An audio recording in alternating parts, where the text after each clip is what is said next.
Shalom, saudara-saudara yang terkasih. Ya, puji Tuhan, kita ada di dalam proteksi, ya, perlindungan Tuhan. Hidup tanpa ketakutan itu penting sekali, ya, di era yang penuh bahaya. Ya, kalau kita lihat peperangan Israel, ya, makin meluas sekarang karena Iran lagi, Hizbullah, ya, segala macamnya, Gaza dan Houthi itu di Yaman.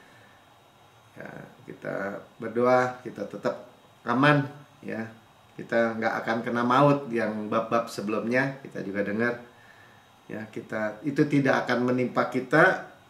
Kita percaya dengan mutlak, absolut. Ya, kita lanjutkan di bab yang ke-7, bagian yang pertama, aman dalam lindungan Kristus. Aman dalam lindungan Kristus berarti super aman, hanya aman di dalam lindungan Kristus. Ya, jadi bukan bisa aman bisa enggak nih, mutlak. Ya, dari bahkan dari pandemi, dari wabah, bencana alam, ya, perang, kecelakaan, tragedi. Jangan biarkan perkataan kita sendiri yang membatalkan, itu poinnya.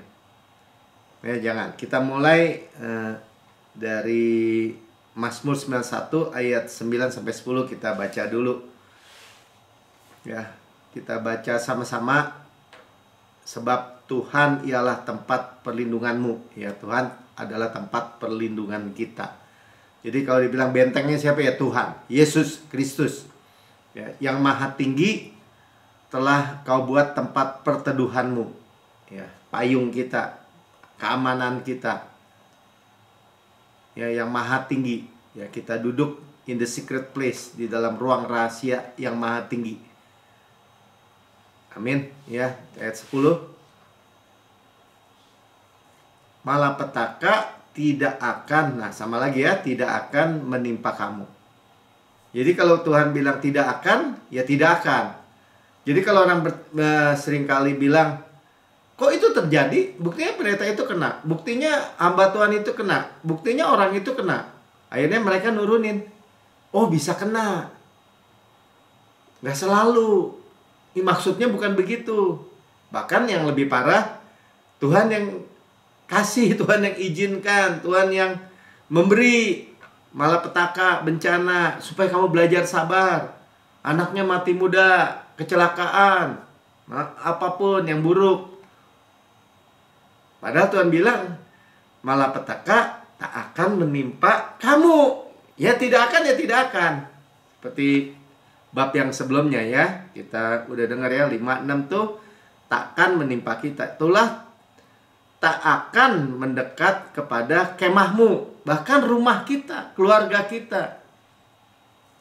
Nah, kita belajar dengan begini, kita tuh diyakinkan bahwa kita perkatakan kebenaran aja. Kita perkatakan kebenaran Kristus. Walaupun situasinya sekeliling sepertinya nggak begitu, nggak mau tahu juga, karena kita di dalam Kristus. Ya, sama-sama yang buruk tidak akan menimpa aku, gitu, dan keluargaku. Amin. Ya, saya mulai dari buku ini, dari kesaksian. Ini Pastor Prince, ya. Ketika saya masih kuliah, saya bekerja paruh waktu di sebuah pabrik yang memproduksi lemari es. Seperti remaja-remaja lain, saya hanya ingin memperoleh tambahan uang saku. Pekerjaan tidak rumit. Saya bekerja di salah satu bagian perakitan. Saya hanya perlu membuat lubang menggunakan bor listrik dan memasang sebuah kondensator di bagian belakang setiap kulkas. Setiap hari saya sibuk bekerja dengan bor listrik demi meraih pendapatan. Pada saat itu saya membiasakan diri untuk membawa sebuah buku catatan kecil kemanapun saya pergi. Isinya adalah ayat-ayat Alkitab yang saya hafalkan. Saya membacanya dan memperkatakan firman Tuhan tersebut 3 kali sehari. Selama periode tersebut ada sebuah ayat dalam Mazmur 91 yang saya ucapkan setiap hari. Malapetaka takkan menimpa kamu dan tulah tidak akan mendekat kemahmu. Ya, tadi Mazmur 91 ayat 10. Ya, tidak akan, ya, garis bawahi tidak akan. Itu adalah pengakuan saya setiap hari sebelum berangkat bekerja. Saat beristirahat, rekan-rekan kerja dapat melihat saya duduk di sudut memperkatakan ayat ini. Kata-kata ini merupakan pewahyuan yang sangat luar biasa bagi saya. Saya benar-benar rindu firman-Nya dan terutama kebenaran mengenai perlindungan Tuhan ini mengendap dalam hati saya. Nah, ini kata mengendap artinya mengalir di darah kita. Amin. Ya, suatu hari ketika saya merakit sebuah lemari es, tiba-tiba saya tidak dapat mengendalikan bor listrik itu. Entah bagaimana alat tersebut terlepas dari genggaman dan mencelat ke arah perut. Kejadian itu begitu cepat. Bor listrik dengan kekuatan penuh tersebut menghantam perut saya. Terpental begitu saja. Sejumlah pekerja lain yang melihat langsung berlarian mengkhawatirkan keadaan saya. Pada saat itu saya baru menyadari bahwa saya tidak terluka sedikit pun. Satu hal yang muncul dalam benak saya pada waktu itu adalah ayat firman Tuhan yang sedang saya renungkan. Hari itu, malapetaka tak akan menimpa kamu dan tulah tidak akan mendekat pada kemahmu. Menjadi nyata bagi saya. Saya bersyukur atas perlindungan Tuhan atas hidup saya di masa remaja itu. Tidakkah Anda mengasihi juru selamat kita yang luar biasa dan mengagumkan ini? Saudara, saya punya teman. Ya, teman kuliah. Ya, alumni ya. Suatu ketika saya lihat mukanya, kita ketemu mukanya kayak bekas luka gitu, panjang di sini sampai ke mulut. Saya bilang, kenapa itu? Oh iya, saya nebang pohon, dia bilang. Dia naik pohon pakai gurinda tuh, apa yang muter gitu ya, gurinda gitu ya. Dan dia naik sambil nanjat pohon, motong begitu. Dan alat itu mencelat seperti itu tadi. Dan kena mukanya.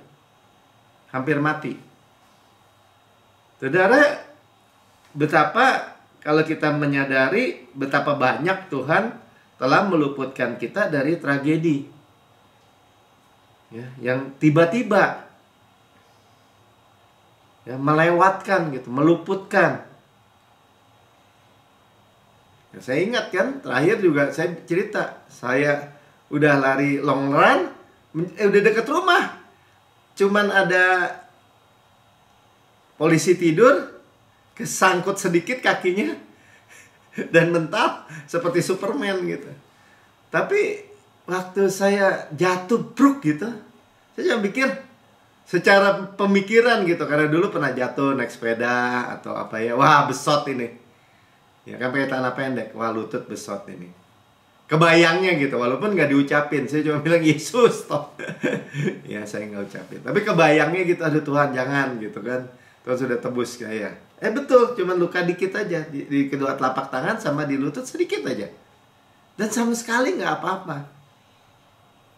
Dan saya lebih bersyukur lagi, ya bukan karena nyumpain, bukan ya, karena sampai rumah Bu Lili bilang ada temannya lagi jalan, bukan lari, jalan, jatuh, dan hampir sebulan atau gimana nggak bisa jalan, belum lagi atau jalannya jadi susah, jadi bermasalah.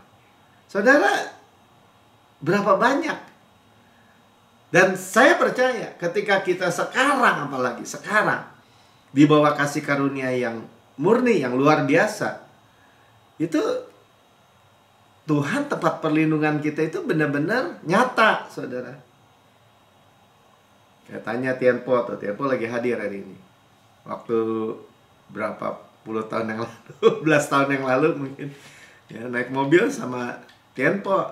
Habis doa malam lagi, habis doa, bayangin, habis doa semalaman tuh ceritanya. Dia yang nyetir di jalan tol, mungkin ketiduran sejenak, itu mobil tabrak belakangnya truk mungkin ya kan, dan hanya Tienpo sama saya yang keluar tidak apa-apa gitu. Pada ya yang sebelah kiri ada dua teman sampai luka parah, dan mobilnya hancur bener gitu. Dan saya ingat bukannya karena kebaikan kita, saya cuma tidur sedikit dan bangun ketika mobil itu tidak bisa terkendalikan. Saya cuma bilang Yesus, Yesus, Yesus, yang keluar dari mulut keluar Yesus. Dan sambil lihat ke belakang, takut ditabrak dari belakang juga, Yesus juga. Dan saya di belakang supir ya, yaitu Tienpo. Dan kita keluar nggak terluka selecet sedikit pun. Ya jadi, dan itu banyak dalam kehidupan kita yang makin banyak, mungkin banyak kejadian-kejadian yang kita sadari, yang kita tidak sadari, bahkan kita tidak kena. Ya, karena tadi dibilang tempat perlindungan kita itu yang maha tinggi. Tuh, yang jelas iblis nggak sampai. Ya, kalau dia nggak maha tinggi, sama-sama kata iblis nggak maha tinggi. Amin. Dan tulah itu bicara wabah, bicara pandemi. Ya sekarang kalau kita pun dengar ada cacat monyet atau apapun, ya kita bukannya stupidity ya, bukan kebodohan, tapi itu tidak akan menimpa kita dan keluarga kita. Amin. Ya karena hari-hari ini segala jenis virus yang muncul lagi ya tadi kan. Baru COVID-19 ya ada cacar monyet itu muncul ya. Dan penyakit-penyakit yang dulu waktu saya kecil nggak pernah saya dengar. Ya autoimun lah, autis lah, ya alerginya ABCD sampai ribuan alergi. Nah, termasuk juga penyakit gula, penyakit jantung yang disebutnya, penyakit pikun dan sebagainya. Itu tidak akan menimpa kita. Kenapa Pak Melki? Karena kita di dalam Yesus. Kalau ini kita firman Yesus, kita di dalam Yesus, yang kelihatan hanya Yesus. Ya, tidak akan bisa menimpa kita. Haruslah berhadapan Yesus dulu. Kalau Yesus jebol baru kena kita. Ya itu nggak mungkin. Ya nggak mungkin. Dan Yesus di dalam kita. Amin. Kita lihat ayat berikutnya, Mazmur 118 ayat 8. Lebih baik berlindung pada Tuhan daripada percaya kepada manusia. Nah, bahasa Inggrisnya kan berlindung ini langsung bahasa Indonesia udah benar tuh. Ya, percaya itu berlindung. Itu bahasa Ibraninya caca. Ya, akar katanya tempat perlindungan. Jadi jelas ya, tadi kita lihat di Mazmur 91 ayat 9. Perlindungan kita, kita menjadikan Tuhan dalam perlindungan kita. Dan dia mau. Ya, dia maha tinggi, maha kuat. Ya, jadi dia mau, Yesus mau, maksudnya gini, kita bisa kapan aja mendatangi Yesus gitu. Dan Yesus itu menjadi payung kita, menjadi perlindungan kita. Ya, mempercayai dia di dalam segala sesuatu, oke saja bagi Tuhan. Amin. Ya Tuhan nggak mungkin bilang, oh kalau itu urus sendiri dong, lindung sendiri. Enggak. Ya kita hidup, di dalam hidup kita ada tuntunannya, ada hikmatnya. Selalu ada solusi. Nah itulah gambaran yang begitu luar biasa daripada kota perlindungan. Ya, jadi di Alkitab tuh sampai digambarkan tentang Yesus ini adalah kota perlindungan.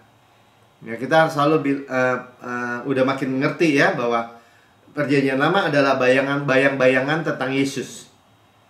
Ya, yang rahasia, yang tersembunyi. Ya, jadi Perjanjian Lama adalah Perjanjian Baru yang tersembunyi. Perjanjian Baru ada Perjanjian Lama yang tersingkap. Gampangnya gitu aja. Substansinya di dalam Perjanjian Baru. Ya, di dalam Perjanjian Baru disingkapkan.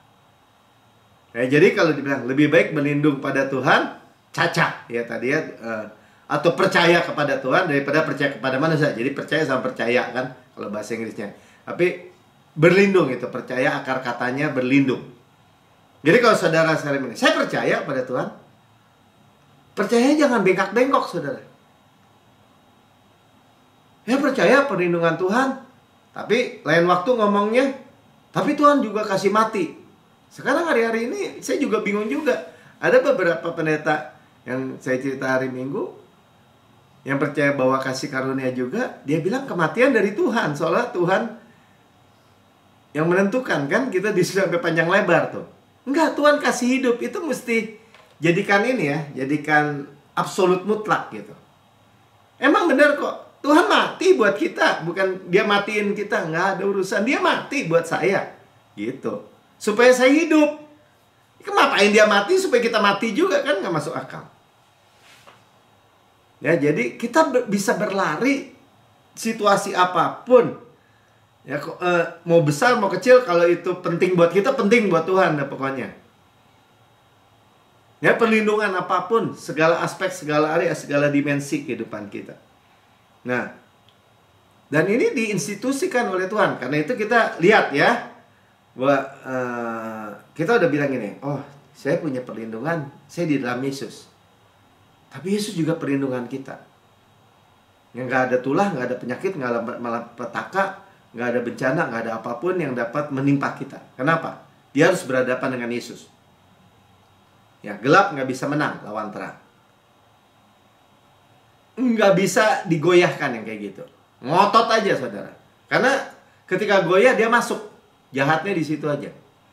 Nah, contoh ya, Yosua 20 ayat 1 sampai 3. Tuhan yang menginstitusikan ya. Berfirmanlah Tuhan kepada Yosua. Jadi Yosua itu yang memimpin bangsa Israel masuk ke Kanaan. Demikian firman-Nya Tuhan ya. Katakanlah kepada orang Israel begini, tentukanlah bagimu kota-kota perlindungan. Nah ini ya, ada kota-kota perlindungan yang telah kusebutkan kepadamu dengan perantaraan Musa. Jadi Tuhan yang menyatakan. Dan ini adalah gambaran Yesus. Ayat 3, supaya siapa yang membunuh seorang dengan tak sengaja dan tidak ada niat lebih dahulu dapat melarikan diri ke sana, sehingga kota-kota itu menjadi tempat perlindungan bagimu terhadap penuntut tebusan darah. Ya, di dalam hukum Taurat, mata ganti mata, gigi ganti gigi.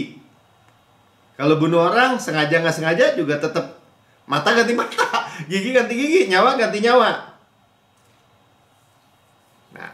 Kita lihat dulu ya, itu ngerinya hukum Taurat, nggak bisa dibengkokin. Nah. Ulangan 19 ayat 4 sampai 5.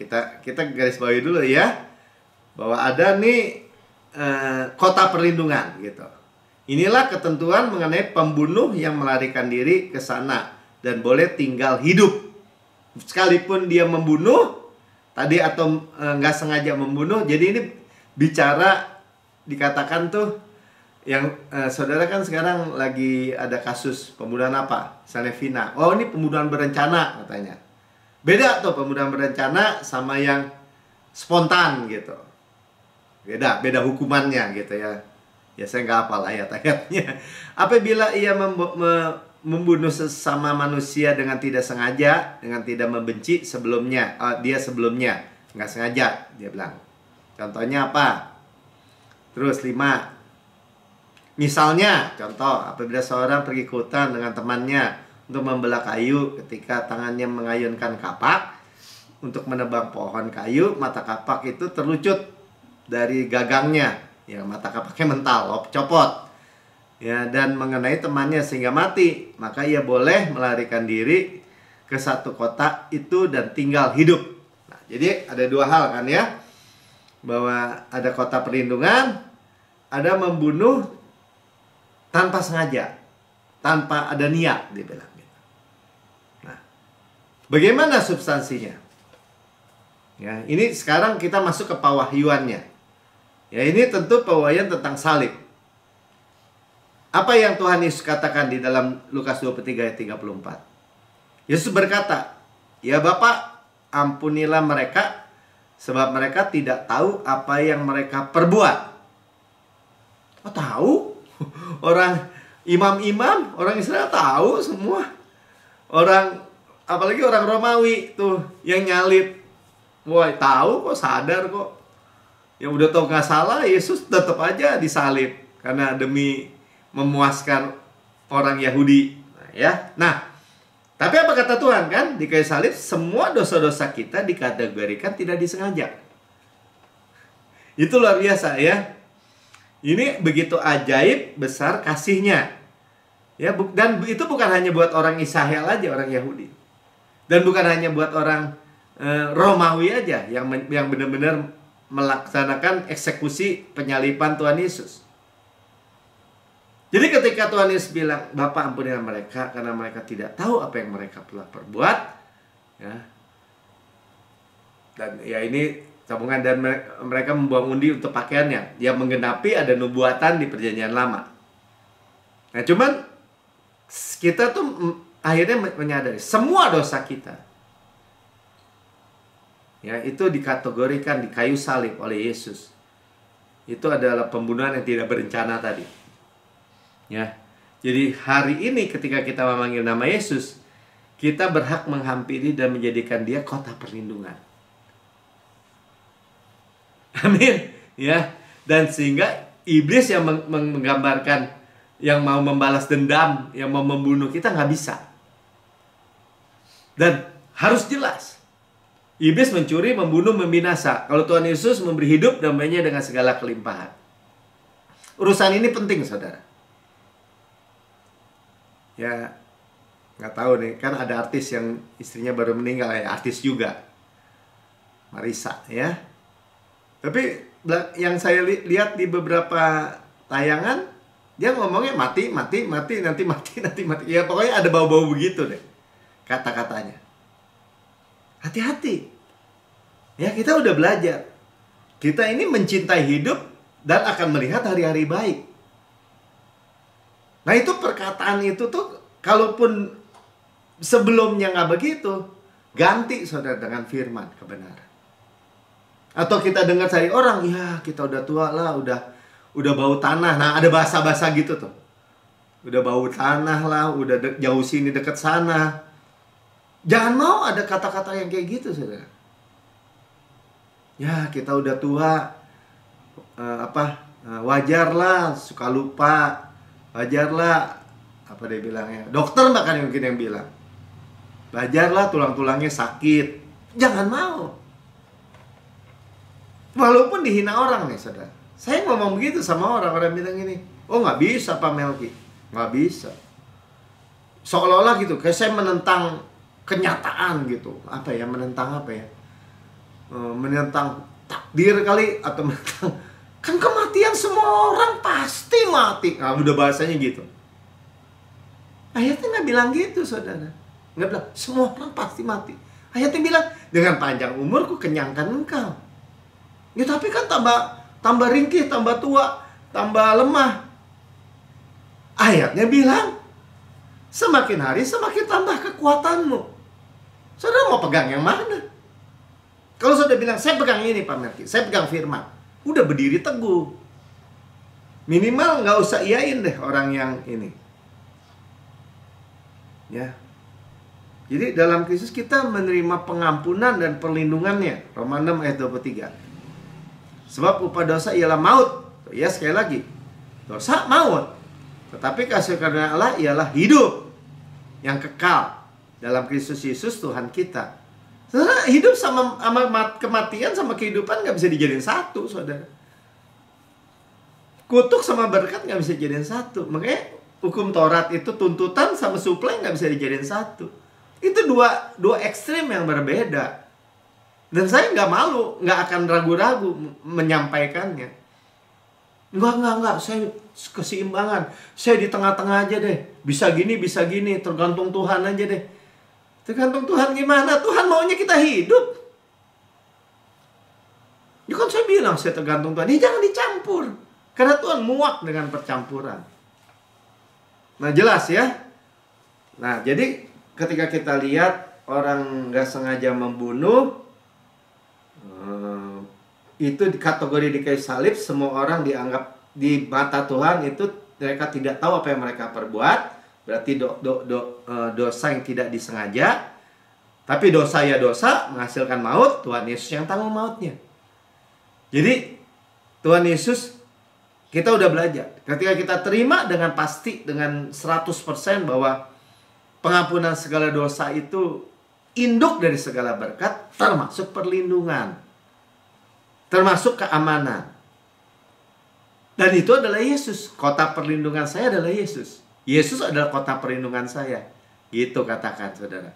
Kota benteng saya, ya, gunung batu saya, kubu pertahanan saya, perisai, menara. Itu Yesus semua, tentang Yesus. Amin. Ya.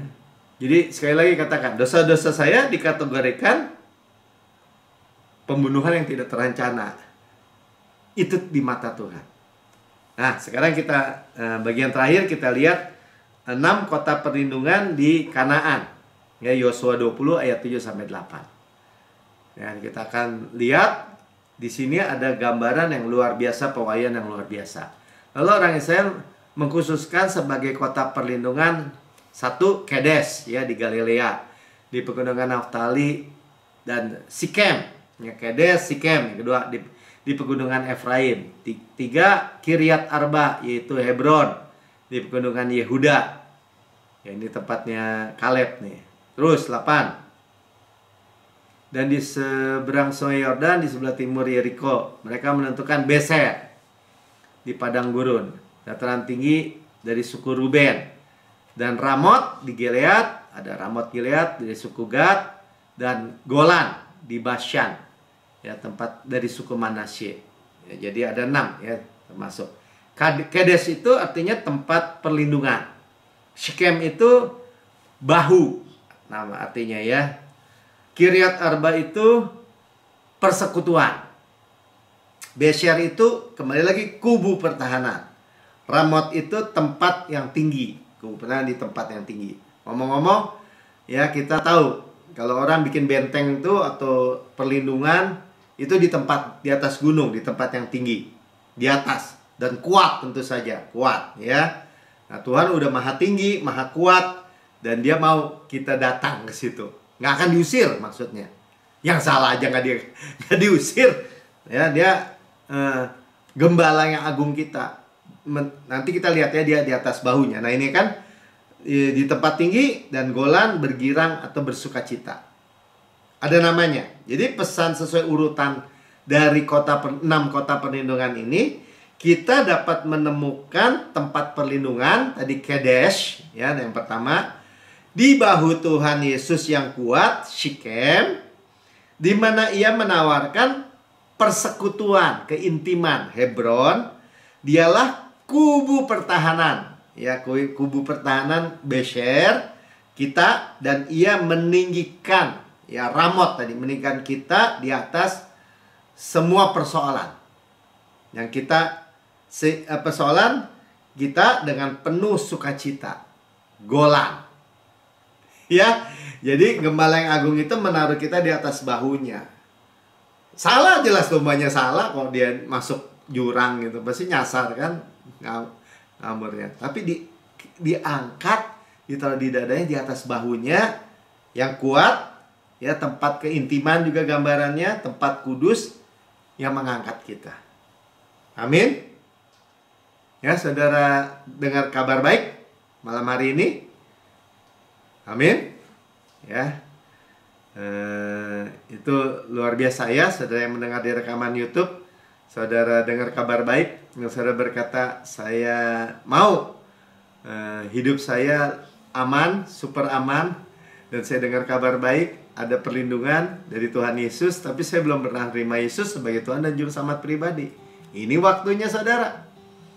Ikuti saya berdoa, katakan begini, Tuhan Yesus yang Maha Mulia, saya menerima Engkau sebagai Tuhan dan Juru Selamat pribadi saya. Dengan mulut saya mengaku, dengan hati saya percaya bahwa Engkau telah mati bagi semua dosa saya, dibangkitkan karena pembenaran saya, naik ke surga, duduk di sebelah kanan Allah Bapa, dan mendudukan saya bersama-sama dengan Yesus di surga. Surga adalah rumah saya. Dan saya adalah anak yang paling dikasih. Saya ada di tempat perlindungan Tuhan yang maha tinggi. Saya super aman dan tidak ada malapetaka, tidak ada tulah dalam kehidupan saya, tidak ada maut dalam kehidupan saya dan keluarga saya. Di dalam nama Tuhan Yesus. Amin.